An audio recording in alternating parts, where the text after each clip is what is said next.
Le 17 octobre 1998, dans une maison bourgeoise du 6e arrondissement de Lyon, un hurlement déchire le silence d'une nuit d'automne. À l'intérieur, une cuisine impeccablement rangée, avec ses casseroles en cuivre luisant sous la lumière tamisée, est devenue une scène de cauchemar. 2 corps gisent sur le carrelage blanc, leur sang se mêlant en une mare écarlate qui reflète les néons froids.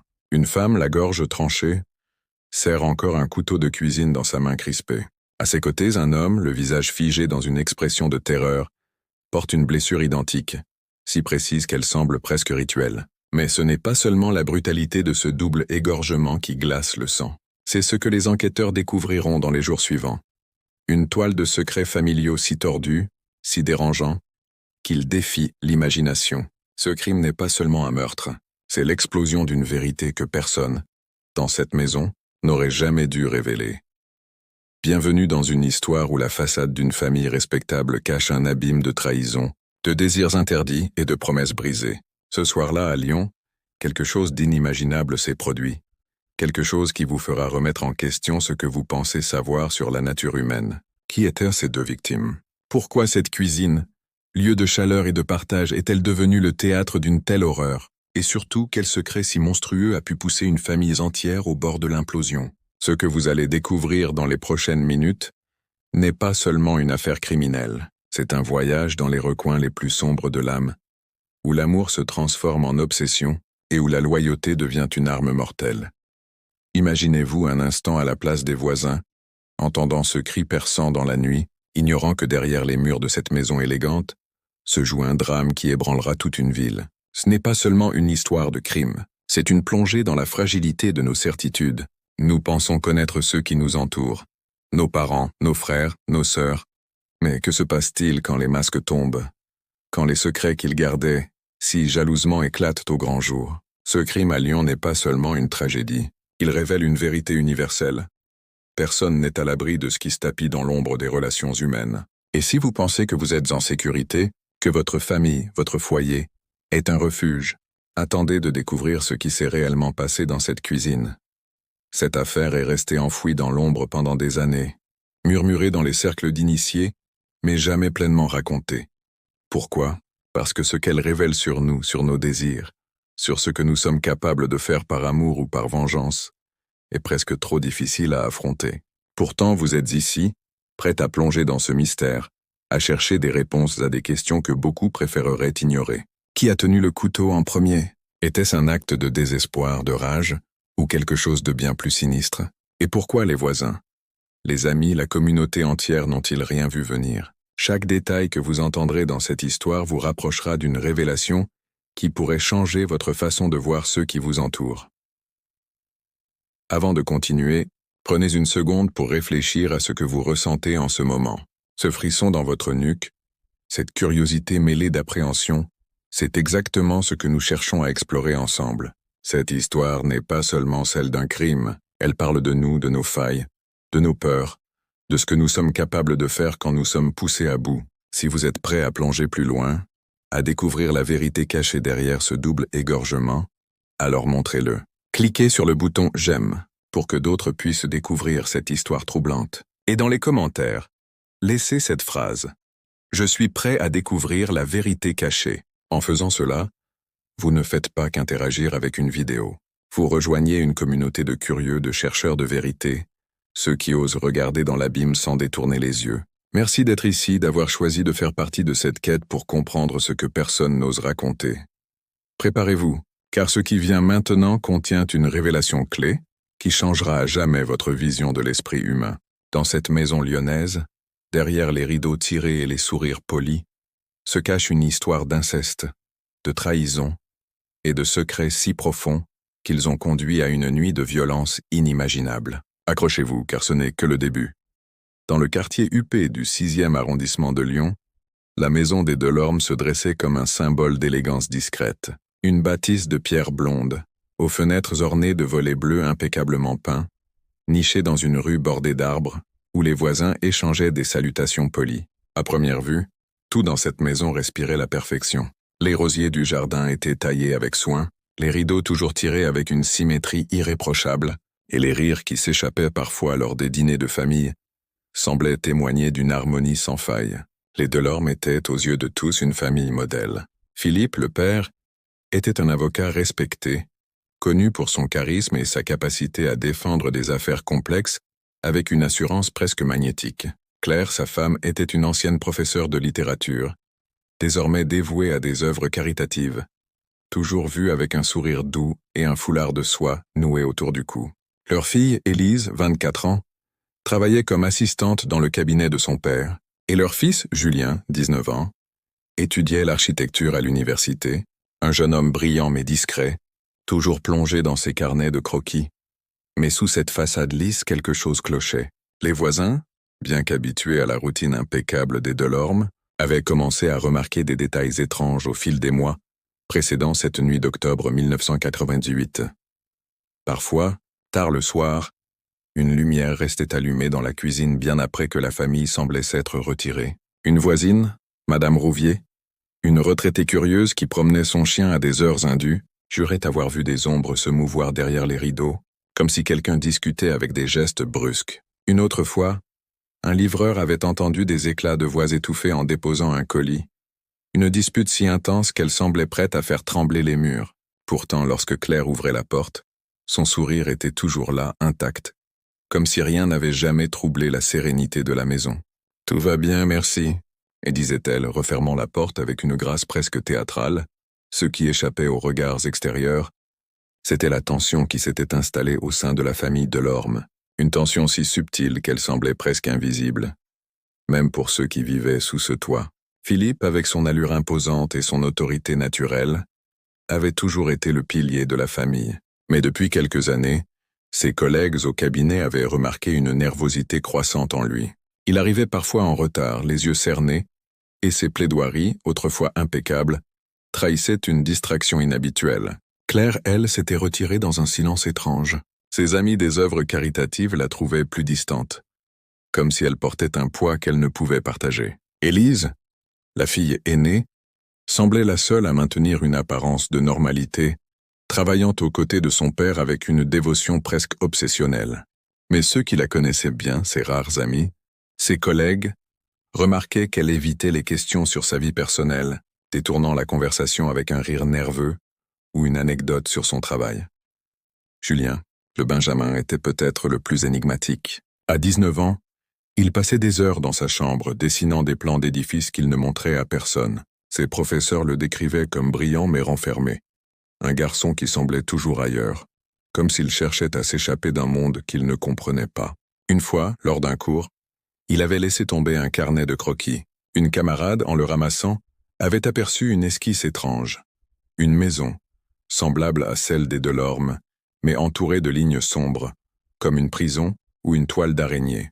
Lorsqu'elle lui avait rendu le carnet, Julien l'avait arraché de ses mains avec une agressivité qui l'avait surprise. « Ce n'est rien », avait-il marmonné avant de s'éloigner.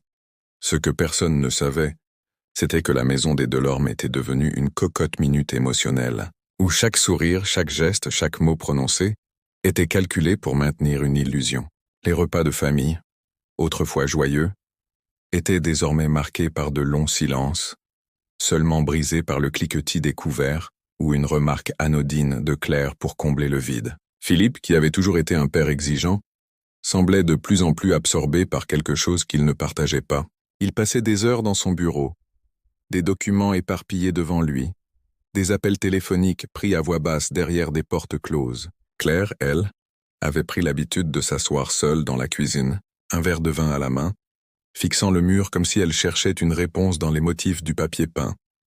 Un soir, quelques semaines avant le drame, Élise avait été vue quittant la maison en hâte, les joues rouges et les yeux brillants de larmes.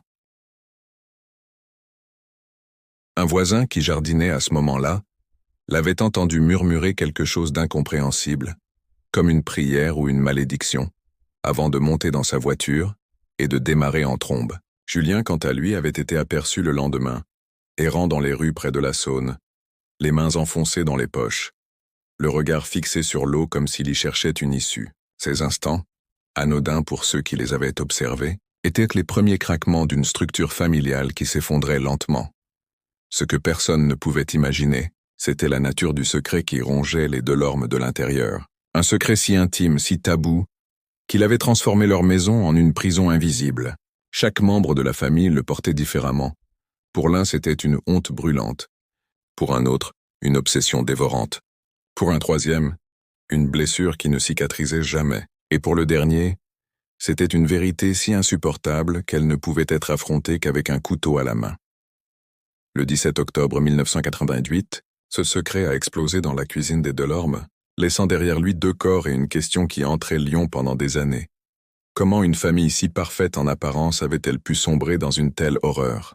Les voisins, les amis, les collègues, tous se demanderaient ce qu'ils avaient manqué, ce qu'ils auraient pu voir s'ils avaient regardé un peu plus près. Mais pour comprendre ce qui s'est passé cette nuit-là, il faut remonter plus loin, à un moment précis où tout a basculé, où une ligne a été franchie, où l'amour s'est transformé en quelque chose de tordu, de dangereux, de mortel. Dans les semaines précédant cette nuit fatidique d'octobre 1998, la maison des Delorme semblait suspendue dans une étrange accalmie, comme l'air immobile avant une tempête. Les voisins, habitués à la routine impeccable de la famille, ne pouvaient pas voir ce qui se tramait derrière les murs de pierre blonde. Mais à l'intérieur, chaque regard, chaque mot, chaque silence était chargé d'une tension presque palpable. Les Delorme continuaient à jouer leur rôle. Philippe, l'avocat charismatique, sortait chaque matin avec sa mallette en cuir, saluant les passants d'un sourire crispé. Claire, toujours élégante, poursuivait ses engagements caritatifs, mais ses amis remarquaient qu'elle semblait absente, ses réponses réduites à des phrases vagues, comme si son esprit était ailleurs. Élise, la fille aînée, passait de plus en plus de temps au cabinet de son père, travaillant tard le soir, tandis que Julien, le Benjamin, s'enfermait dans sa chambre, ses carnets de croquis devenant une obsession solitaire. Pourtant, quelque chose avait changé dans la dynamique familiale, un glissement si subtil qu'il échappait même à ceux qui vivaient sous ce toit. Tout avait commencé des mois plus tôt, au printemps 1998, lors d'une soirée où la famille Delorme avait organisé un dîner pour célébrer l'anniversaire de Claire.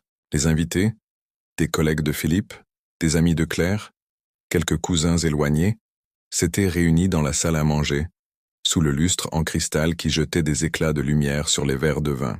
L'ambiance était chaleureuse en surface, mais ceux qui observaient attentivement auraient pu remarquer des détails troublants. Philippe avait bu plus que d'habitude, ses rires un peu trop bruyants, ses mains tremblantes lorsqu'il servait le dessert. Claire, assise en bout de table, fixait son assiette comme si elle cherchait à y lire un message caché. Élise, toujours près de son père, posait sur lui un regard intense, presque possessif, qui mettait certains invités mal à l'aise. Julien, lui, était absent ce soir-là, prétextant un projet universitaire urgent, mais un cousin avait remarqué qu'il était sorti en trombe de la maison, 1 heure avant l'arrivée des invités, son visage pâle et ses poings serrés. Ce n'était pas la première fois que des tensions percèrent la surface. Quelques semaines avant ce dîner, une secrétaire du cabinet de Philippe, une femme discrète nommée Marianne, avait surpris une conversation étrange entre Philippe et Élise dans le bureau principal, tard le soir. La porte était entr'ouverte, et Marianne, qui rangeait des dossiers, avait entendu des bribes de phrases. « Tu ne peux pas continuer comme ça », murmurait Élise, sa voix tremblante de colère ou de désespoir. Philippe avait répondu quelque chose d'inaudible, mais son ton était sec, presque menaçant. Lorsque Marianne était entrée avec une pile de documents, il s'était tu brusquement, Élise détournant le regard et Philippe arborant son sourire habituel, comme si rien ne s'était passé. Marianne n'avait rien dit, mais l'incident l'avait troublée. Elle avait remarqué au fil des mois qu'Élise semblait toujours trouver une excuse pour rester près de son père, travaillant sur des dossiers qu'elle n'était pas censée gérer, posant des questions sur des affaires qui dépassaient son rôle d'assistante. C'était comme si elle cherchait à s'immiscer dans chaque aspect de la vie de Philippe, une dévotion qui allait au-delà de l'admiration filiale. Pendant ce temps, Claire avait commencé à agir de manière étrange. Une de ses amies, Sophie, qui l'accompagnait souvent à des événements caritatifs, avait remarqué que Claire évitait désormais tout contact physique, même une simple poignée de main. Lorsqu'elle s'était retrouvée pour un café en mai 1998, Claire avait semblé agitée, jouant nerveusement avec son alliance, ses yeux scrutant la salle comme si elle craignait d'être observée. « Tout va bien à la maison ?» avait demandé Sophie, inquiète. Claire avait souri, un sourire forcé, et répondu « Bien sûr, pourquoi ça n'irait pas ?» Mais Sophie n'était pas convaincue. Elle avait vu Claire jeter des regards furtifs vers la porte, comme si elle s'attendait à ce que quelqu'un entre à tout moment. Plus tard, en rentrant chez elle, Sophie s'était souvenue d'un détail. Claire avait mentionné, presque à voix basse, qu'elle avait trouvé une lettre dans le bureau de Philippe, une lettre qu'elle n'aurait jamais dû lire. Quand Sophie avait insisté pour en savoir plus, Claire s'était refermée, changeant de sujet avec une brusquerie inhabituelle. Julien, de son côté, semblait s'éloigner de plus en plus de sa famille. Ses amis à l'université, bien qu'ils fussent peu nombreux, le décrivaient comme quelqu'un qui avait changé au fil de l'année. Lui qui était autrefois curieux et bavard s'était replié sur lui-même, évitant les sorties et les discussions. Une fois, lors d'une soirée étudiante, il avait bu un verre de trop et s'était mis à parler de sa famille d'une manière qui avait surpris tout le monde. Ils cachent tous quelque chose, avait-il murmuré, les yeux fixés sur son verre. Il joue de la comédie, mais moi, je sais. Quand un ami lui avait demandé ce qu'il voulait dire, Julien s'était levé brusquement et était parti sans un mot. Ce soir-là, il avait erré dans les rues de Lyon jusqu'à l'aube, ses carnets de croquis serrés contre lui comme un bouclier. Ce que personne ne savait, c'était que le secret qui pesait sur les Delorme avait des racines profondes, remontant à des années en arrière, à un moment où une ligne avait été franchie dans l'intimité de la famille. Ce n'était pas un secret que l'on pouvait confier, même à voix basse, car il était de ceux qui détruisent tout sur leur passage. Élise, avec son dévouement presque maladif envers son père, semblait en être le gardien involontaire. Philippe, lui, portait ce secret comme une blessure qu'il ne pouvait ni guérir ni ignorer. Claire, dans son silence, en avait découvert une partie, et cette découverte l'avait brisé. Quant à Julien, il était le seul à avoir vu l'ensemble du tableau, et ce qu'il avait vu l'avait poussé à se retirer dans un monde de dessin et de solitude, comme s'il cherchait à réécrire la réalité. Ce secret murmuré dans les ombres de la maison n'était pas seulement une affaire de mots ou de regards. Il avait pris vie dans des gestes, des silences, des absences. Il était dans les lettres que Claire avait trouvées, dans les conversations interrompues, dans les regards qu'Élise posait sur son père, dans les dessins de Julien, où la maison des Delorme apparaissait comme une prison. Et il était dans la cuisine, cette pièce où la famille se réunissait chaque soir, où les couteaux brillaient sur leur support, attendant le moment où il deviendrait autre chose qu'un simple outil. Le 17 octobre 1998, ce secret ne pouvait plus être contenu. Il s'était transformé en une force destructrice, une vague qui avait tout emporté sur son passage. Mais avant que les lames ne s'abattent, avant que le sang ne tache le carrelage, il y avait eu un moment précis, un instant où tout aurait pu basculer autrement. Un moment où quelqu'un dans cette maison avait fait un choix qui avait scellé le destin de la famille Delorme. Ce moment précis, ce choix fatal, avait eu lieu bien avant l'automne 1998, dans les recoins sombres d'une histoire familiale qui semblait, jusqu'alors, suivre un chemin ordinaire. Remontons à l'été 1995. 3 ans avant le drame, quand la maison des Delorme était encore un havre de paix apparent. Philippe, alors au sommet de sa carrière d'avocat, passait de longues heures au cabinet, défendant des clients influents dans des affaires qui le propulsaient sous les feux des projecteurs lyonnais. Claire, sa femme, gérait le foyer avec une grâce tranquille, organisant des dîners où les rires fusaient et où les enfants, Élise et Julien, étaient présentés comme des modèles de réussite. Élise, à 21 ans, venait de terminer ses études en droit et avait naturellement rejoint le cabinet de son père en tant qu'assistante. Julien, à 16 ans, était un adolescent curieux, passionné par l'architecture, passant ses après-midi à esquisser des bâtiments imaginaires sur la table de la cuisine. Mais c'est lors de cet été 1995 que les premiers fils de la toile se sont tissés. Philippe, souvent absent, avait commencé à emmener Élise avec lui lors de voyages professionnels, prétextant qu'elle devait apprendre les rouages du métier. Claire, confiante en son mari et fière de sa fille, n'y voyait rien de mal. « C'est une opportunité pour elle », disait-elle à ses amis, un sourire aux lèvres. Pourtant, lors d'un de ses voyages à Paris, pour une conférence juridique, quelque chose s'était produit. Élise, admirative de son père depuis l'enfance, avait toujours vu en lui un mentor, un guide infaillible. Philippe, de son côté, luttait contre des démons intérieurs. Une enfance marquée par l'abandon, une quête incessante de contrôle qui se manifestait dans tous les aspects de sa vie. Dans la solitude d'une chambre d'hôtel, loin des regards familiers, une conversation avait dérapé, des compliments sur la maturité d'Élise, des souvenirs partagés et puis un geste ambigu, une proximité qui n'aurait jamais dû exister. De retour à Lyon, rien n'était plus pareil. Élise semblait transformée, plus proche de son père que jamais, cherchant sa compagnie à chaque occasion. Au cabinet, Elle s'attardait après les heures de travail, prétextant des dossiers à classer. Philippe, lui, affichait une assurance renouvelée, mais ses collègues remarquaient une possessivité nouvelle envers sa fille, comme s'il la protégeait d'un danger invisible. Claire, occupée par ses propres engagements, n'avait pas immédiatement perçu le changement, mais Julien, avec sa sensibilité d'adolescent, avait senti que l'air de la maison avait épaissi. Il avait surpris des regards entre son père et sa sœur, des regards qui duraient une seconde de trop, chargés d'une intensité qu'il ne comprenait pas encore. Une nuit, il avait entendu des murmures provenant du bureau de Philippe, des voix basses, celles de son père et celles d'Élise, discutant tard dans la soirée. Le lendemain, Élise avait évité son regard, et Philippe avait été plus distant que d'habitude. Au fil des mois, ce qui avait commencé comme une erreur isolée, s'était mué en un pattern secret, une relation interdite qui se déroulait dans l'ombre de la vie quotidienne. Élise, piégée dans un mélange d'admiration et de confusion, se convainquait que c'était de l'amour, un lien unique que personne ne pouvait comprendre. Philippe, rongé par la culpabilité mais incapable d'arrêter, rationalisait ses actes en se disant que c'était consensuel, que cela ne faisait de mal à personne tant que cela restait caché. Claire, ignorant tout, continuait à tisser la toile de leur vie familiale, organisant des vacances où les photos montraient une famille unie, des sourires figés pour l'éternité. Mais Julien, observant de loin, commençait à assembler les pièces du puzzle. Un jour, en fouillant dans la chambre d'Élise à la recherche d'un livre emprunté, il avait trouvé un journal intime, laissé ouvert par inadvertance. Les mots qu'il y avait lus, des déclarations d'amour pour P, des descriptions de moments volés, l'avaient glacé. Il n'avait rien dit, refermant le journal avec des mains tremblantes. Mais ce soir-là, il n'avait pas dormi. L'année suivante, en 1996, la tension s'était accrue. Élise avait commencé à montrer des signes de possessivité extrême, jalouse de toute attention que Philippe portait à d'autres, y compris à Claire.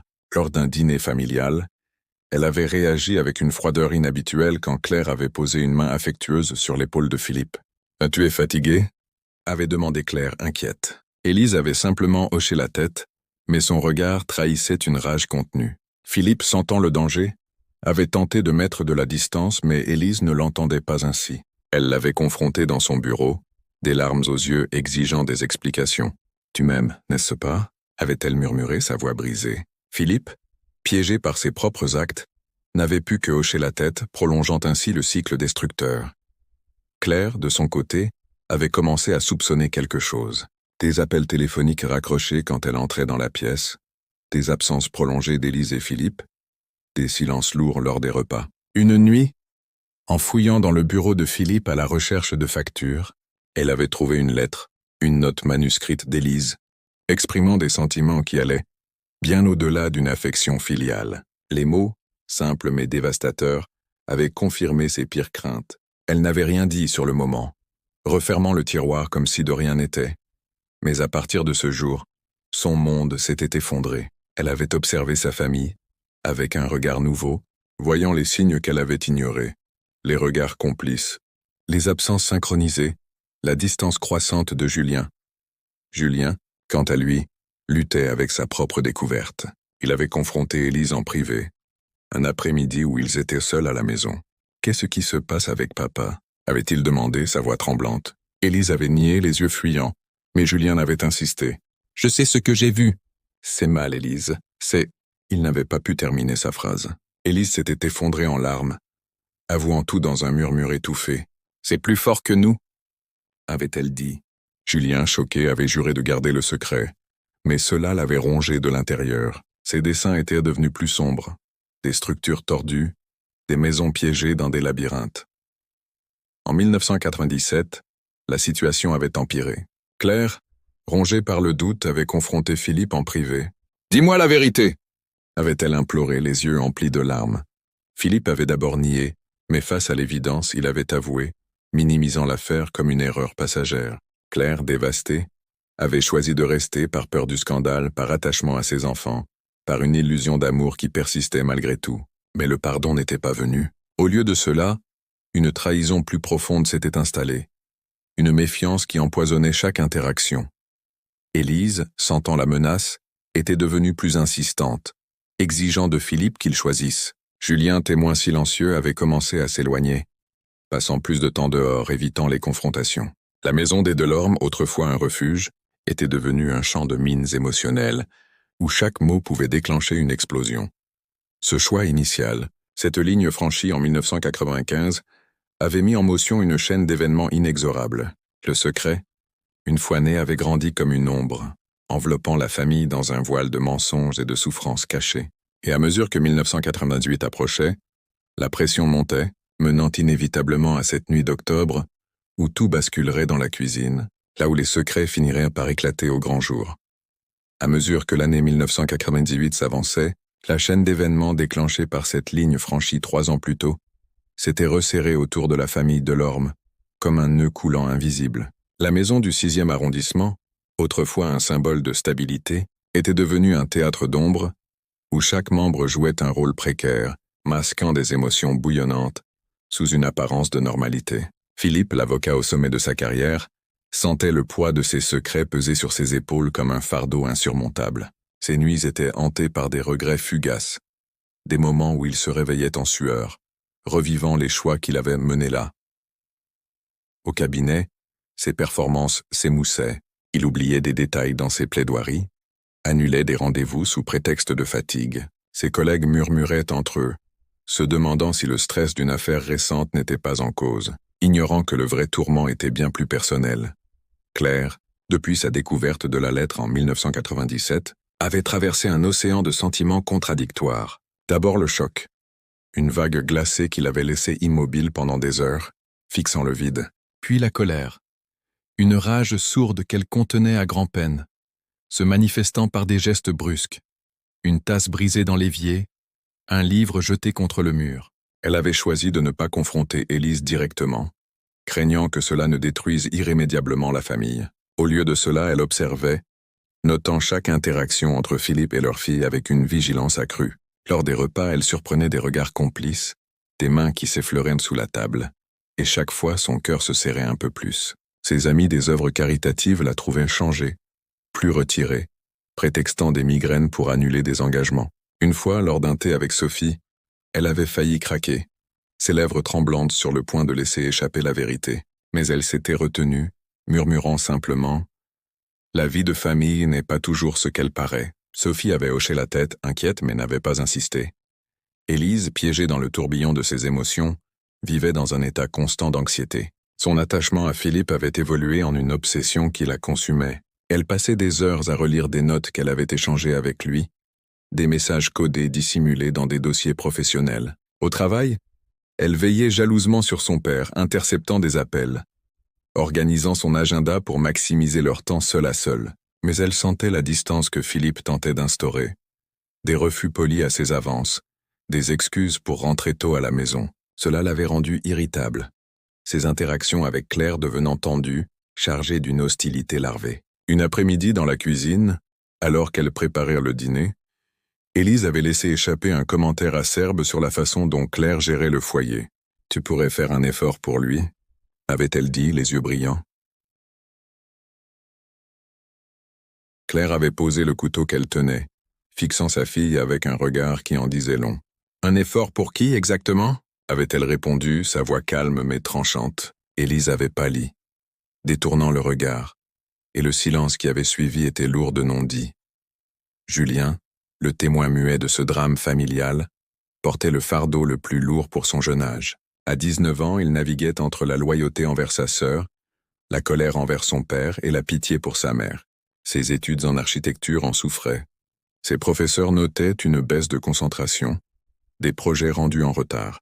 Il passait des nuits entières à dessiner, transformant sa douleur en lignes abstraites, des structures qui s'effondraient sur elles-mêmes. Une fois, il avait tenté de parler à Philippe entrant dans son bureau un soir où la maison était silencieuse. « Papa, il faut que ça s'arrête », avait-il murmuré, les poings serrés.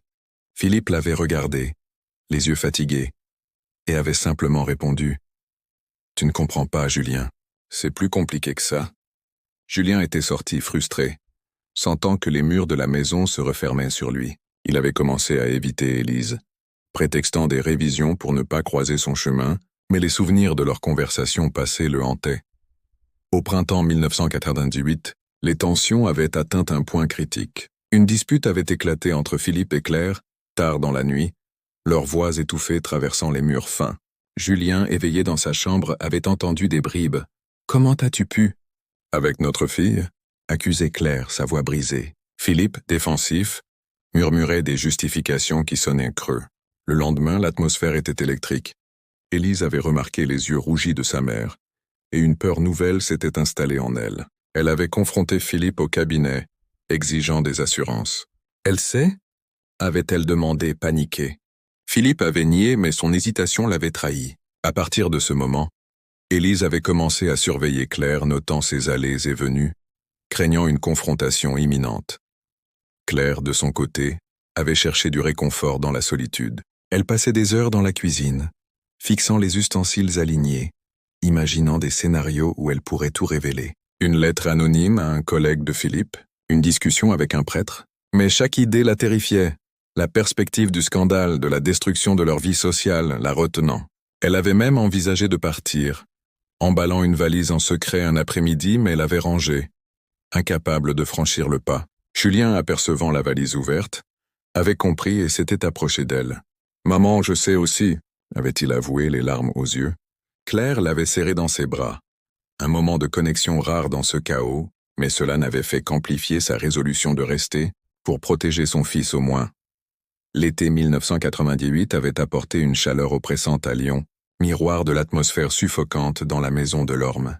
Les dîners familiaux étaient devenus des épreuves, des silences ponctués de banalités forcées. Élise, sentant le contrôle lui échapper, avait multiplié les efforts pour reconquérir Philippe, laissant des notes suggestives dans ses dossiers. Philippe, épuisé, avait commencé à éviter le cabinet, prétextant des réunions extérieures. Une fois, rentrant plus tôt, il avait surpris Claire et Julien en pleine conversation murmurée, leurs têtes penchées l'une vers l'autre. La paranoïa s'était installée, chacun soupçonnant les autres de complots secrets. En septembre, un incident mineur avait failli tout faire basculer. Élise, fouillant dans la chambre de Claire à la recherche de preuves, avait trouvé un journal où sa mère notait ses doutes. Paniquée, elle l'avait confrontée dans la cuisine. « Qu'est-ce que tu sais exactement ?» avait-elle demandé, sa voix aiguë. Claire, calme en surface, avait répondu « Plus que tu ne l'imagines ». Élise avait fui, terrifiée, et avait tout raconté à Philippe. Ce soir-là, une réunion familiale improvisée avait eu lieu, des voix élevées traversant les murs, mais aucun ne voulait admettre la pleine vérité. Julien, présent, avait plaidé pour l'honnêteté, mais ses mots étaient tombés dans le vide. À l'approche d'octobre, la pression était devenue insoutenable. Chaque membre de la famille portait son propre fardeau. Philippe, la culpabilité, Claire, la trahison, Élise, la peur de la perte. Julien, l'impuissance. La cuisine, cœur de la maison, était devenue le lieu où ces tensions convergeaient, où les regards se croisaient au-dessus des assiettes, chargés de reproches non verbalisés. Personne ne pouvait imaginer que dans quelques semaines, cette pièce serait le théâtre d'une résolution tragique, où les secrets accumulés exploseraient en un acte désespéré. Mais avant cela, il y avait eu une dernière tentative de réconciliation. Un moment où la famille avait essayé de recoller les morceaux, ignorant que cela ne ferait qu'accélérer la chute. À l'aube du mois d'octobre 1998, la maison des Delorme semblait suspendue dans un équilibre précaire, comme un funambule vacillant au-dessus d'un gouffre. La tension accumulée au fil des années avait transformé chaque interaction en un exercice de survie émotionnelle. Les silences étaient plus éloquents que les mots, et chaque regard échangé portait le poids de secrets trop lourds à porter. Pourtant, malgré la fracture qui s'élargissait au sein de la famille, il y eut une tentative, fragile et désespérée, pour ramener un semblant d'harmonie. Cette tentative, orchestrée par Claire, fut un ultime effort pour sauver ce qui restait de leur façade parfaite, mais elle ne fit qu'exposer les fissures béantes qu'aucun d'eux ne pouvait plus ignorer. Tout avait commencé un dimanche matin, début octobre, lorsque Claire, épuisée par des mois de méfiance et de douleur contenue, avait décidé de prendre les choses en main. Elle avait rassemblé la famille dans la salle à manger, une pièce rarement utilisée depuis que les dîners s'étaient réduits à des repas tendus dans la cuisine. La table était dressée avec soin, comme pour conjurer les souvenirs des jours heureux. Une nappe blanche, des assiettes en porcelaine, un bouquet de roses du jardin au centre. Claire avait préparé un petit déjeuner, un geste qu'elle espérait symbolique. Des croissants chauds, du café fraîchement moulu, des confitures maison. Elle avait insisté pour que tout le monde soit présent. y compris Julien qui évitait de plus en plus les réunions familiales, et Élise, qui semblait toujours trouver une excuse pour être ailleurs. Philippe, les traits tirés, avait accepté à contre-cœur, sentant peut-être que refuser serait admettre sa culpabilité. Assis autour de la table, les Delorme offraient une image presque convaincante d'une famille unie, mais les détails trahissaient la vérité. Julien, les yeux baissés, triturait un morceau de croissant sans le manger. Élise, assise à côté de son père, gardait une posture rigide, ses mains croisées sur ses genoux comme pour se retenir de tendre la main vers lui. Philippe, mal à l'aise, évitait le regard de Claire, se concentrant sur son café comme s'il contenait une réponse à leurs problèmes. Claire, seule à maintenir une façade de normalité, parlait d'une voix forcée, évoquant des souvenirs anodins, des vacances en Provence, un Noël où Julien avait construit une maquette de la maison en pain d'épices. Mais ses mots sonnaient creux, et chaque tentative de conversation s'éteignait dans un silence pesant. Enfin, Claire avait abordé le sujet qui pesait sur eux tous, bien qu'elle ait choisi ses mots avec soin. « Nous sommes une famille », avait-elle dit, sa voix tremblante mais déterminée. « Peu importe ce qui s'est passé, nous pouvons surmonter ça ensemble. » Elle avait marqué une pause, scrutant chaque visage, espérant un signe de réconciliation.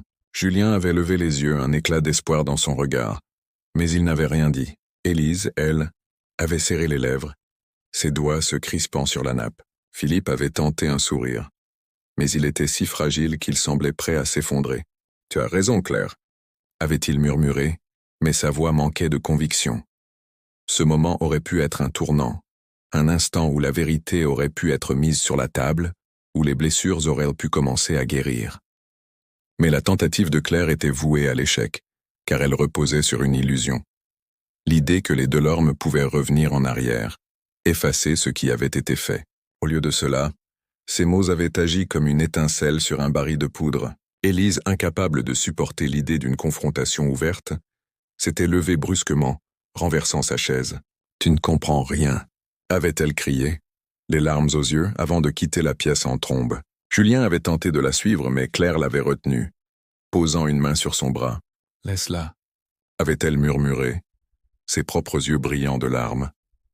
Philippe, resté à table, avait fixé son assiette, incapable de croiser le regard de sa femme. « Je vais parler à Élise », avait-il dit finalement, se levant avec une lourdeur qui trahissait son épuisement.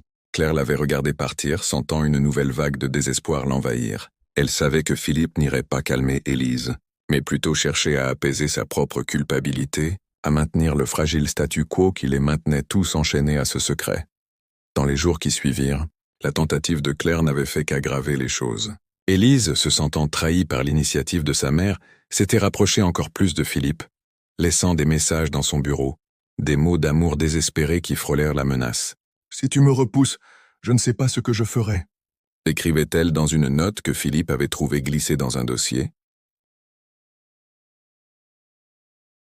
Philippe, déchiré entre la peur du scandale et son propre attachement tordu, avait tenté de mettre de la distance, mais chaque tentative était accueillie par une crise d'Élise, des pleurs, des accusations, des silences pesants qui le faisaient plier. Julien, de son côté, s'était rapproché de Claire, cherchant à la protéger à sa manière. Une après-midi, il l'avait trouvée seule dans la cuisine, fixant un couteau qu'elle tenait à la main. « Maman, tu vas bien ?» avait-il demandé alarmé. Claire avait sursauté, reposant le couteau comme si elle s'était brûlée. « Je réfléchissais, c'est tout », avait-elle répondu, mais Julien n'était pas convaincu. Il avait commencé à passer plus de temps à la maison, surveillant sa mère, craignant qu'elle ne fasse quelque chose d'irréparable. Ses dessins, autrefois pleins de structures complexes, s'étaient réduits à des esquisses abstraites, des formes sombres et torturées qui semblaient refléter le chaos intérieur de la famille. Les voisins, inconscients du drame qui se jouait, avaient néanmoins remarqué une agitation croissante. Madame Rouvier, la retraitée curieuse, avait vu Élise sortir en trombe de la maison plusieurs fois, ses joues rouges de colère ou de larmes. Un soir, elle avait aperçu Philippe et Claire dans le jardin discutant à voix basse, leurs silhouettes tendues sous la lumière d'un lampadaire. « Oh, ils avaient l'air de comploter », dirait-elle plus tard aux enquêteurs, bien qu'elle n'ait pas compris la gravité de ce qu'elle voyait. À mesure que les jours défilaient, la maison des Delorme devenait un volcan prêt à entrer en éruption. Chaque membre de la famille semblait attendre un détonateur, une parole de trop, Un regard mal interprété, un secret révélé au mauvais moment. La cuisine, où Claire passait tant de temps, était devenue le point de convergence de leurs émotions. Les couteaux, soigneusement alignés sur leur support magnétique, brillaient sous la lumière des néons, témoins silencieux de la tempête qui approchait. Le 16 octobre 1998, la veille du drame, une dernière confrontation avait eu lieu, un échange qui avait scellé le destin de la famille. Cette nuit-là, dans la maison silencieuse, quelqu'un avait pris une décision, un choix qui transformerait la cuisine en une scène de cauchemar. Mais avant que les lames ne s'abattent, avant que le sang ne tache le carrelage, il y avait eu un instant, un seul, où tout aurait pu être évité, si seulement quelqu'un avait parlé. Le 16 octobre 1988, la maison des Delorme baignait dans une obscurité oppressante, comme si l'air lui-même retenait son souffle. Les tensions, accumulées au fil des années et exacerbées par la tentative avortée de réconciliation de Claire, avaient atteint un point de non-retour. Chaque membre de la famille semblait marcher sur une corde raide, conscient que le moindre faux pas pourrait tout faire basculer. La façade parfaite, si soigneusement entretenue, s'effritait à vue d'œil, et cette nuit-là, dans les heures précédant le drame, une série d'échanges et de décisions allait sceller le destin des Delorme.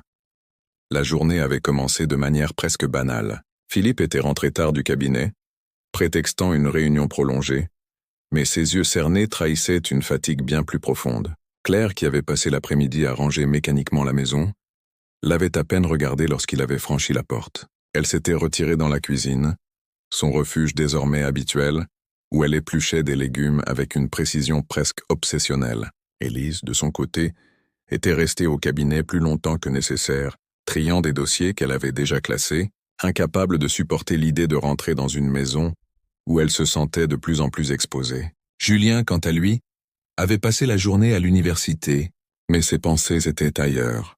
Ses carnets remplis de dessins chaotiques, des spirales, des murs fissurés, des silhouettes indistinctes piégées dans des cages. Vers 20 heures, la famille s'était réunie pour un dîner qui n'avait de repas que le nom. La table de la cuisine, éclairée par les néons froids, semblait plus un tribunal qu'un lieu de partage. Claire avait servi un ragoût, mais les assiettes restaient presque intactes. Les mots étaient rares, remplacés par le cliquetis des couverts et le bourdonnement discret du réfrigérateur. Élise, assise en face de Philippe, lançait des regards furtifs vers lui, cherchant un signe de réassurance. Philippe, mal à l'aise, évitait son regard, se concentrant sur son assiette. Claire, observant la scène, serrait sa fourchette si fort que ses jointures blanchissaient. Julien, à l'extrémité de la table, semblait absent, ses yeux fixés sur un point invisible au-delà des murs. Ce fut Claire qui brisa le silence, sa voix basse, mais ferme. « Nous devons parler », avait-elle dit, posant ses couverts avec une lenteur délibérée. Les trois autres s'étaient figés, comme si l'air s'était soudain épaissi. Philippe avait levé les yeux, une lueur de panique traversant son regard. « Pas maintenant, Claire », en avait-il murmuré, mais elle l'avait ignoré. « Ah, si, maintenant », en avait-elle insisté. « Nous ne pouvons plus continuer comme ça. » Et terreur, Élise avait pâli, ses mains tremblantes sous la table. Julien, pour la première fois, avait regardé sa mère avec une intensité nouvelle, comme s'il attendait qu'elle mette enfin des mots sur l'indicible. Mais avant que Claire ne puisse aller plus loin, Élise s'était levée, renversant son verre d'eau. « Tu veux tout détruire, c'est ça ?» avait-elle crié, sa voix aiguë et brisée. Claire, surprise par l'intensité de la réaction, avait tenté de rester calme. « Élise, assieds-toi. Nous devons être honnêtes. » Mais Élise n'écoutait pas. Elle s'était tournée vers Philippe, les larmes aux yeux. « Dis-lui, papa. Dis-lui que tu m'aimes. » Le silence qui suivit fut assourdissant. Un vide où chaque battement de cœur semblait résonner. Philippe, incapable de répondre, avait baissé la tête, ses mains crispées sur la table. Julien, horrifié, s'était levé à son tour. « C'est assez !» avait-il crié, sa voix tremblante. « Vous êtes tous fous. » La dispute s'était envenimée rapidement. Claire, perdant son sang-froid, avait accusé Philippe ouvertement. « Tu as détruit notre famille !» avait-elle dit, les larmes coulant sur ses joues. Philippe, acculé, avait tenté de se défendre, mais ses mots étaient faibles, incohérents. Élise, en pleurs, avait quitté la pièce, montant à l'étage en claquant la porte de sa chambre. Julien, incapable de supporter la scène, était sorti dans le jardin, laissant Claire et Philippe seuls dans la cuisine. Leur confrontation s'était poursuivie à voix basse, une tempête contenue dans des murmures. « Comment as-tu pu nous faire ça ?» avait demandé Claire, sa voix brisée. Philippe, au bord de l'effondrement, avait murmuré Je ne voulais pas que ça aille si loin, mais les mots ne pouvaient plus réparer ce qui était brisé. Claire, épuisée, avait quitté la cuisine, laissant Philippe seul, entouré des restes du dîner inachevé. Il était resté là, fixant le couteau posé sur le plan de travail, son éclat métallique captant la lumière des néons. À ce moment, il avait peut-être envisagé de tout avouer, de mettre fin à cette spirale de mensonges, mais il n'avait pas bougé, paralysé par la peur des conséquences. Pendant ce temps, Élise, dans sa chambre, écrivait frénétiquement dans son journal des mots de désespoir et de colère. « Ils veulent nous séparer !» griffonnait-elle, ses larmes tachant l'encre. Elle avait entendu les éclats de la dispute, et chaque mot de Claire renforçait sa conviction que sa mère était une menace. Dans son esprit, il n'y avait plus de place pour la raison, seulement une obsession de protéger ce qu'elle croyait être un amour véritable. Julien, dans le jardin, marchait en cercle, les poings serrés. Il avait envisagé de partir, de quitter cette maison pour toujours, mais quelque chose le retenait. Peut-être l'espoir que sa mère pourrait encore être sauvée, ou la peur de ce qui arriverait s'il laissait les choses suivre leur cours. Lorsqu'il était rentré, il avait trouvé Claire assise dans le salon, un verre de vin à la main, les yeux perdus dans le vide. « On ne peut plus vivre comme ça », avait-il murmuré. Claire avait hoché la tête, mais aucun mot n'était sorti. Cette nuit-là, chacun s'était retiré dans sa propre solitude. Philippe était resté dans son bureau, relisant des dossiers comme pour se distraire de la réalité. Élise, dans sa chambre, avait rangé son journal, mais pas avant d'y ajouter une dernière phrase. « S'il faut choisir, je choisirai. » Claire, incapable de dormir, s'était assise dans la cuisine, fixant le support à couteau, ses pensées oscillant entre la rage et le désespoir. Julien, dans sa chambre, avait dessiné une dernière esquisse. Une maison en flammes, les flammes dévorant les murs comme pour purifier ce qui ne pouvait être réparé. À minuit, la maison était silencieuse, mais ce silence était celui d'une tempête sur le point d'éclater. Chaque membre de la famille, dans son coin, avait pris une décision, consciente ou non, qui les mènerait à l'aube du 17 octobre. La cuisine, avec ses couteaux brillants et son carrelage immaculé, attendait, comme une scène prête à accueillir l'acte final. Le 17 octobre 1998, l'aube se leva sur Lyon avec une brume légère, enveloppant le 6e arrondissement d'un voile gris, qui semblait refléter l'atmosphère pesante de la maison des Delorme. La nuit précédente avait laissé des cicatrices invisibles. Chaque membre de la famille enfermé dans ses propres pensées, ses propres décisions, ses propres désespoirs. La dispute de la veille, brutale mais inachevée, avait creusé un fossé encore plus profond entre eux, et ce samedi matin, la maison semblait suspendue dans un calme surnaturel, un silence qui n'annonçait rien de bon. La cuisine, avec son carrelage blanc éclatant et ses couteaux alignés sur leur support magnétique, attendait, comme un acteur principal prêt à entrer en scène. Philippe fut le premier à descendre, les traits tirés par une nuit sans sommeil. Il prépara du café, ses gestes mécaniques, mais son regard revenait sans cesse vers la porte de la cuisine, comme s'il s'attendait à une intrusion. Il savait que la confrontation de la veille n'était qu'un prélude, que Claire ne lâcherait pas, que Julien voyait trop de choses, et qu'Élise devenait incontrôlable. Il s'assit à la table, la tasse fumante entre ses mains, et tenta de rassembler ses pensées. Il avait envisagé de partir, de tout abandonner, le cabinet, la famille, Lyon. Mais l'idée d'un scandale public le terrifiait plus encore que la vérité. Ses doigts tapotaient nerveusement la table, et il ne remarqua pas Claire qui entrait, silencieuse comme une ombre.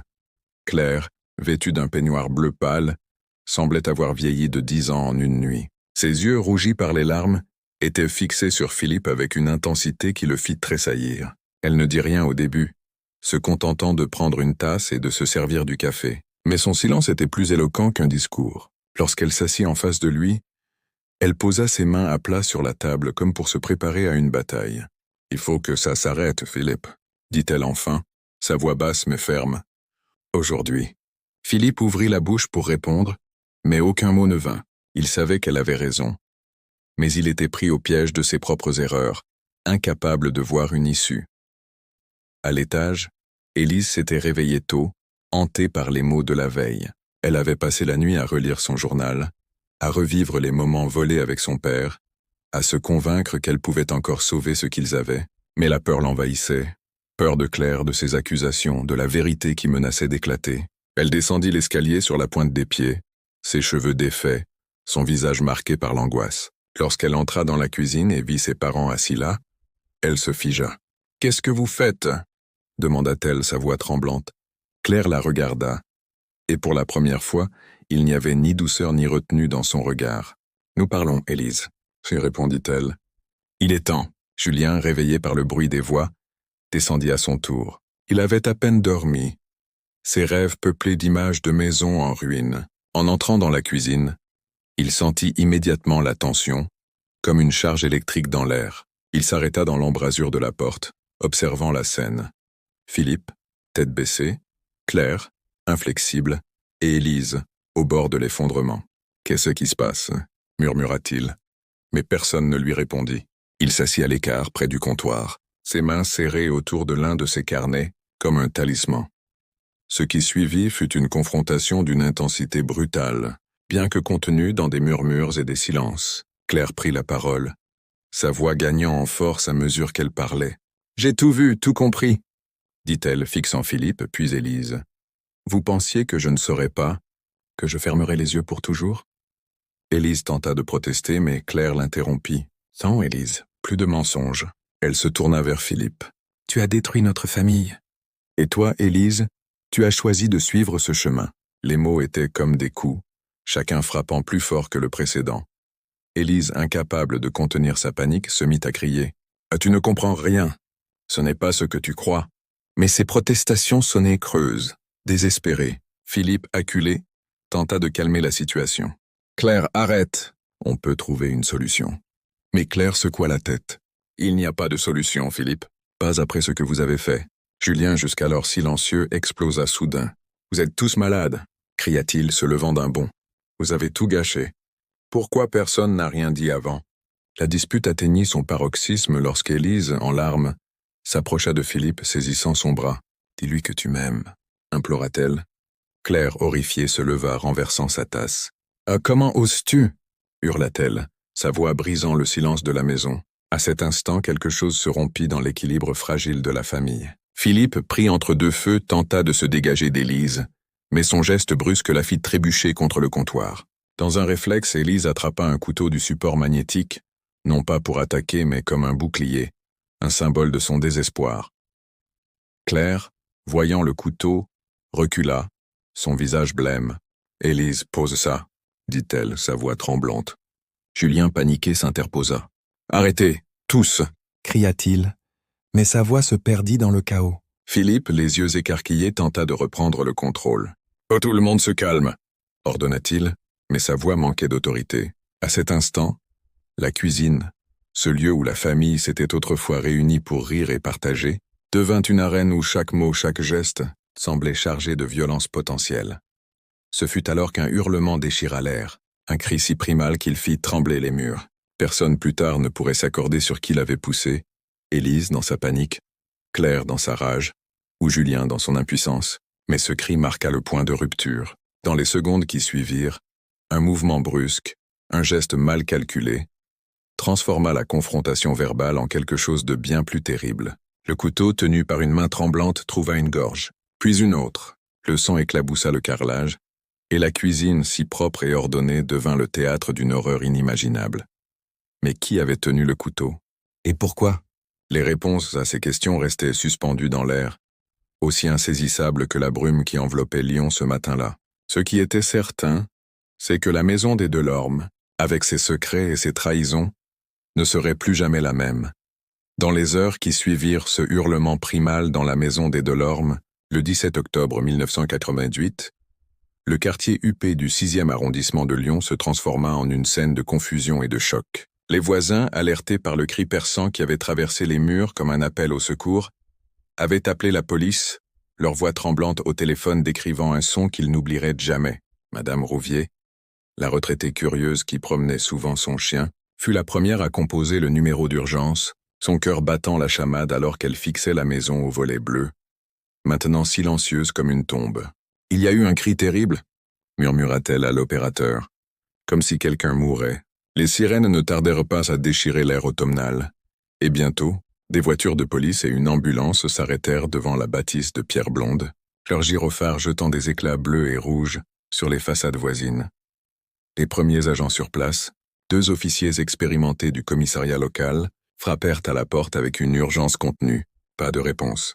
Forçant l'entrée après un bref échange radio, ils pénétrèrent dans la maison, l'air chargé d'une odeur métallique qui les fit frissonner. Suivant un couloir impeccablement rangé, ils arrivèrent à la cuisine et ce qu'ils découvrirent les figea sur place. 2 corps gisaient sur le carrelage blanc, une mare de sang s'étendant autour d'eux comme une ombre grandissante. Claire Delorme, la gorge tranchée avec précision, serrait encore un couteau de cuisine dans sa main droite, ses yeux grands ouverts fixant le plafond comme en quête d'une réponse invisible. À ses côtés, Élise, sa fille, portait une blessure similaire, son corps recroquevillé dans une posture presque protectrice, comme si elle avait tenté de se défendre contre un fantôme. Julien, le Benjamin, était assis contre le mur opposé, les genoux ramenés contre sa poitrine, les yeux vitreux et les mains tremblantes. Philippe, le père, se tenait près de la porte, le visage pâle, murmurant des mots incohérents. C'était un accident, balbutia-t-il au policier, mais sa voix manquait de conviction, brisée par le poids de ce qu'il venait de vivre. Les agents, formés à gérer les scènes les plus sombres, sécurisèrent la zone, appelant des renforts et un médecin légiste. Julien fut emmené à l'extérieur, enveloppé dans une couverture, son regard absent trahissant un choc profond. Philippe, quant à lui, fut menotté préventivement, bien que rien ne soit clair à ce stade. L'enquête commença immédiatement, sous la direction de l'inspecteur Laurent Moreau, un vétéran aux yeux perçants et à la réputation d'intransigeance. Arrivant sur les lieux 1 heure plus tard, il examina la scène avec une précision méthodique. La cuisine, avec ses casseroles en cuivre et son ordre perturbé seulement par le chaos du drame, racontait une histoire confuse. Pas de signe de lutte évidente, pas de meubles renversés, pas d'objets brisés, mais les positions des corps suggéraient une confrontation intime, personnelle. Le couteau, avec ses empreintes préliminaires appartenant à Claire, posait déjà des questions. Suicide? Meurtre-suicide? Ou quelque chose de plus sinistre? Moreau nota les détails. Le sang artériel qui avait giclé sur les murs, formant des motifs abstraits qui ressemblaient à des accusations muettes. Les assiettes du petit déjeuner inachevées sur la table, témoignant d'un rituel familial interrompu. Les interrogatoires commencèrent au commissariat, dans des salles froides éclairées par des néons impersonnels. Philippe fut le premier. Son costume froissé et ses mains encore tremblantes. Il raconta une version des faits hésitante. Une dispute familiale qui avait dégénéré, un geste désespéré de Claire, un accident tragique. Mais ses yeux fuyants, ses pauses trop longues, alertèrent Moreau. « Pourquoi la dispute ?» demanda l'inspecteur, son stylo suspendu au-dessus de son carnet. Philippe murmura quelque chose sur des problèmes financiers. Mais cela sonnait faux. Julien, interrogé séparément, était en état de choc, ses réponses fragmentées. Ils se disputèrent. Le couteau, maman. Il ne pouvait en dire plus, ses larmes coulant silencieusement. Les médecins diagnostiquèrent un traumatisme aigu et il fut placé sous observation. Dans les jours suivants, l'enquête s'approfondit. Les techniciens de la police scientifique passèrent la maison au peigne fin, collectant des échantillons de sang, des fibres, des empreintes. Ils trouvèrent le journal d'Élise dans sa chambre, ses pages remplies de confessions déchirantes, des déclarations d'amour pour son père, des descriptions de moments interdits, qui firent blêmir les enquêteurs. « Assez de l'inceste », murmura un technicien à Moreau, posant le journal sur la table comme s'il était contaminé. L'inspecteur hocha la tête, assemblant les pièces, la relation taboue entre Philippe et Élise, la découverte par Claire, la connaissance de Julien. Les voisins furent interrogés. Madame Rouvier parla des ombres derrière les rideaux, des disputes étouffées. Les collègues de Philippe au cabinet mentionnèrent sa distraction récente, ses absences inexpliquées avec Élise. Sophie, l'amie de Claire, apporta un témoignage crucial. Lors d'un interrogatoire, elle raconta les confidences voilées de Claire sur une lettre trouvée, sur une trahison familiale. Elle avait peur, dit Sophie, les yeux embués, peur de ce que cela signifiait. Les professeurs de Julien parlèrent de son retrait progressif, de ses dessins sombres. Petit à petit, l'image d'une famille rongée par un secret monstrueux émergea. Moreau, relisant les notes, sentit un froid l'envahir. Ce n'était pas un simple meurtre, mais l'implosion d'un monde construit sur des mensonges. Pourtant, des zones d'ombre persistaient. Qui avait tenu le couteau en premier? Philippe avait-il manipulé la scène? Julien avait-il vu plus qu'il ne disait? Les autopsies révélèrent que les blessures étaient auto-infligées ou infligées mutuellement. Mais les angles suggéraient une lutte confuse. Claire avait tranché la gorge d'Élise dans un moment de rage, puis la sienne propre dans un désespoir absolu. Où Élise avait-elle attaqué en premier? Les empreintes sur le couteau étaient mélangées, compliquant l'affaire. Philippe, accusé de non-assistance et de relations incestueuses, clama son innocence sur le drame immédiat, mais les preuves s'accumulaient contre lui. Lyon fut secoué par les rumeurs. Les journaux locaux titraient sur « Le drame des Delorme, secret de famille fatale », alimentant une fascination morbide. Les amis et collègues, incrédules, se remémoraient des détails anodins qui prenaient maintenant un sens sinistre. Julien, placé chez un oncle éloigné, luttait avec ses souvenirs, ses nuits hantées par des images de la cuisine. Philippe, en détention provisoire, s'enferma dans un silence stoïque, refusant de tout avouer. Au fil des semaines, l'enquête révéla la profondeur de la trahison. Des lettres cachées, des témoignages corroborants, une toile de mensonges qui avait piégé la famille. Mais au cœur de tout restait une question lancinante. Comment une telle horreur avait-elle pu se produire dans une maison si ordinaire? Les réponses, partielles et troublantes, ne feraient que creuser le mystère, laissant des ombres qui planaient encore sur Lyon. Au fur et à mesure que l'enquête sur le drame des Delorme progressait dans les mois suivants, le 17 octobre 1988, Lyon semblait retenir son souffle, captivé par une affaire qui dévoilait les abysses cachés derrière les apparences bourgeoises. L'inspecteur Laurent Moreau, avec son équipe, creusait inlassablement, assemblant un puzzle dont les pièces, bien que nombreuses, laissaient des vides troublants. Les journaux continuaient à spéculer, alimentant une curiosité publique qui oscillait entre horreur et fascination. Les amis de la famille, autrefois si proches, se distanciaient, murmurant dans les cafés que personne n'aurait pu imaginer une telle noirceur chez les Delorme. Pourtant, au cœur de l'enquête, des révélations continuaient à émerger, chacune plus dérangeante que la précédente, forçant la ville à affronter les ombres de l'esprit humain. Philippe Delorme, détenu au centre de détention provisoire de Lyon-Corbas, passait ses jours dans une cellule austère, ses nuits hantées par des souvenirs fragmentés de cette matinée fatidique.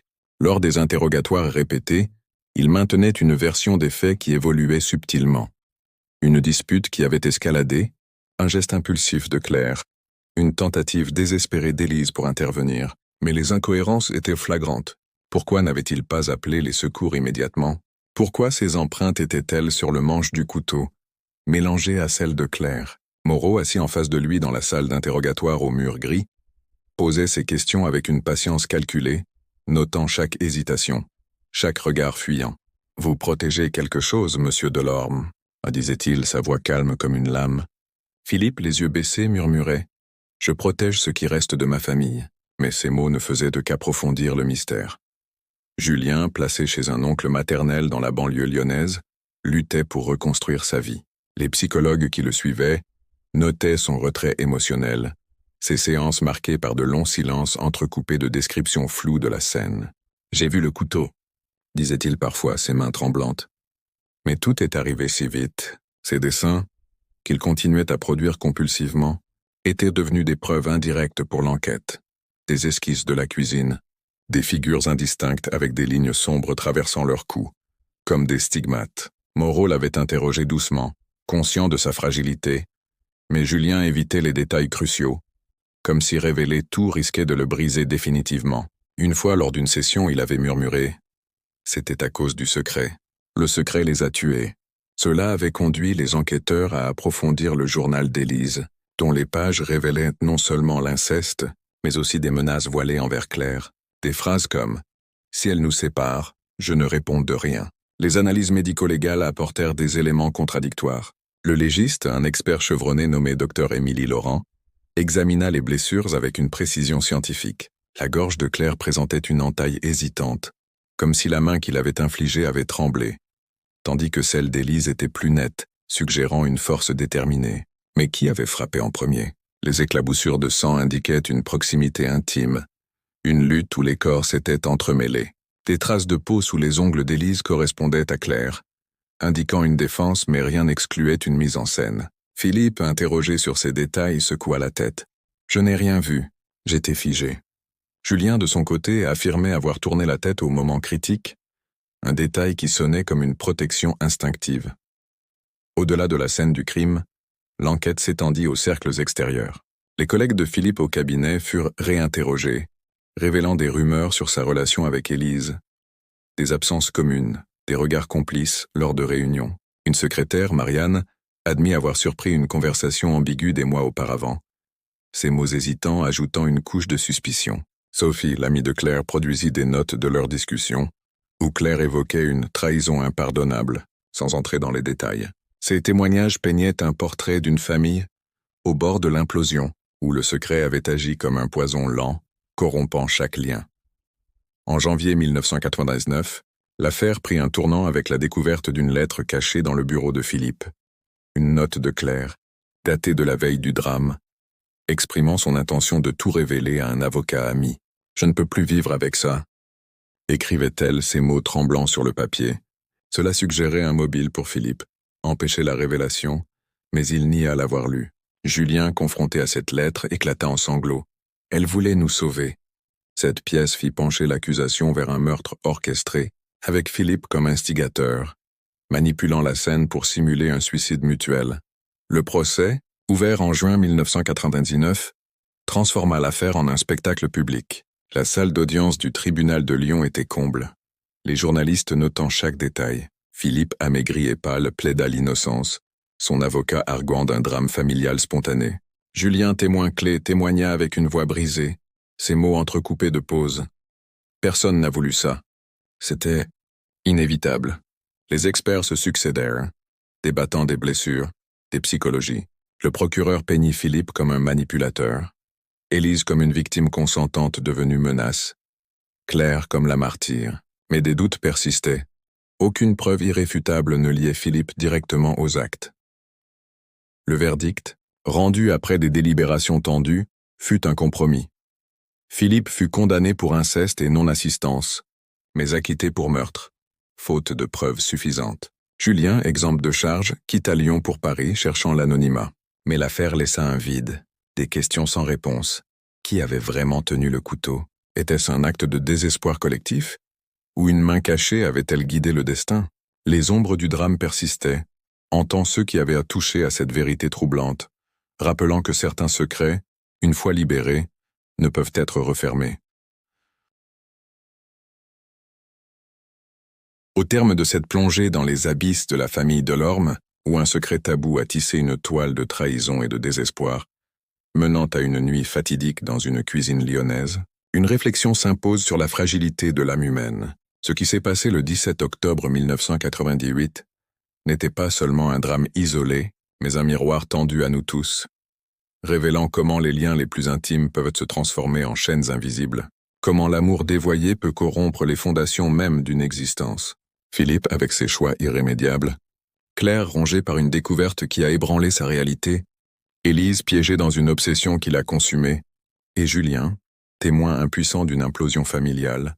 Chacun incarne une facette de cette vérité troublante. Nous sommes tous vulnérables face aux ombres qui sommeillent en nous. Ce crime, avec son double égorgement rituel dans un lieu de vie quotidienne, nous rappelle que le mal n'est pas toujours extérieur. Il peut naître au cœur de ce que nous chérissons le plus, grandir dans le silence et éclater quand les masques tombent, enfin. L'enquête, avec ses ombres persistantes et son verdict inachevé, laisse une question lancinante. Combien de familles cachent-elles des secrets similaires, des fissures qui un jour pourraient les briser? Cette histoire n'est pas qu'un récit du passé, elle est un avertissement sur la précarité de nos certitudes, sur la façon dont un pas de travers peut mener à l'abîme. En explorant ce cas, nous confrontons non seulement l'horreur d'une nuit d'automne à Lyon, mais aussi les recoins obscurs de notre propre humanité, nous invitant à questionner ce que nous tolérons dans l'ombre pour préserver une illusion de normalité. Félicitations à toi, spectateur courageux, d'avoir traversé ce récit jusqu'au bout. Peu osent plonger si profondément dans les mystères qui défient notre compréhension du monde. Mais toi, tu as choisi de regarder en face ce que beaucoup préfèrent ignorer. En restant jusqu'à la fin, tu fais partie d'un cercle restreint, une élite de curieux qui n'ont pas peur de l'inconnu, qui cherchent à déchiffrer les énigmes que la vie nous jette comme des défis. Tu as vu comment un secret peut détruire, comment la trahison peut naître de l'amour, et comment la justice, parfois, laisse des questions sans réponse. Cette persévérance te distingue. te rendant complice d'une quête pour la vérité, une vérité qui, une fois révélée, change à jamais notre regard sur les relations humaines. Maintenant, pour sceller cette connexion avec l'histoire, je t'invite à commenter ci-dessous avec cette phrase précise. Cette histoire a changé ma façon de voir l'esprit humain. En le faisant, tu ne fais pas qu'exprimer tes sentiments.